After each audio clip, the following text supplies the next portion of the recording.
come from a large family. I have 8 brothers and sisters. And as I was growing up, my parents always used to talk about the experiences that they went through during World War II. And my brothers and sisters occasionally would join about their experiences. And I have to say, it was fascinating. My parents are very interesting people. And I decided, I think I want to write a book about this. I think it would be really, really interesting. So in essence, this is a story about a family who survived the Japanese occupation during World War II in the Philippines, and about what they went through, and the focus isn't on the war itself, but on how people conducted themselves and their lives during that process.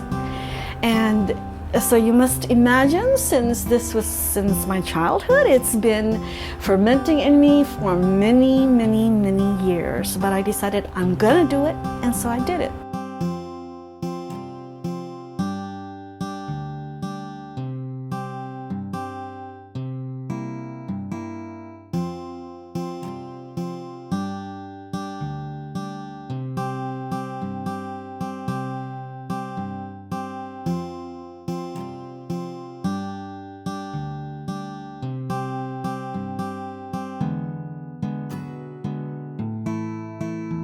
I think I've always wanted to be a writer, because one of the things I loved when I was very, very young, I would say I was like, what, I don't know, 11, 12, 13. My father had ordered a series of books, which is like an encyclopedia called the Book of Knowledge. In those days, we would get one a month.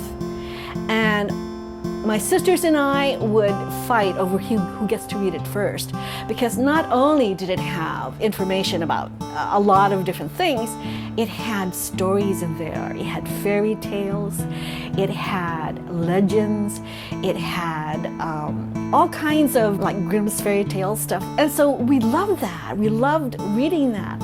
And I would get so involved and I would get so into it that I loved the ability to just be in another world, or see another scenario, or experience something that I've never experienced before. And you did this through reading the stories of the book. And because of that, I decided, wow, what power, the people who can do that. And I decided I want to be able to do that.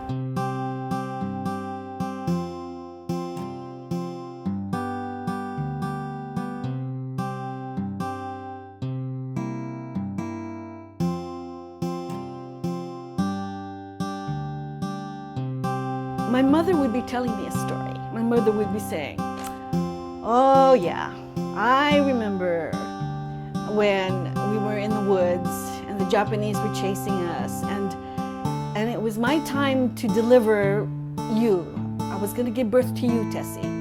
She said, but we were in the woods because the Japanese were chasing us, because your father was in the guerrillas. And she said, but it was time, and so I gave birth to you.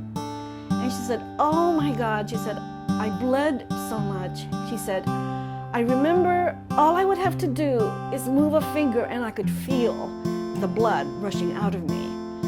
And I remember thinking, wow. I said, that's pretty intense. I'm gonna have to write about that.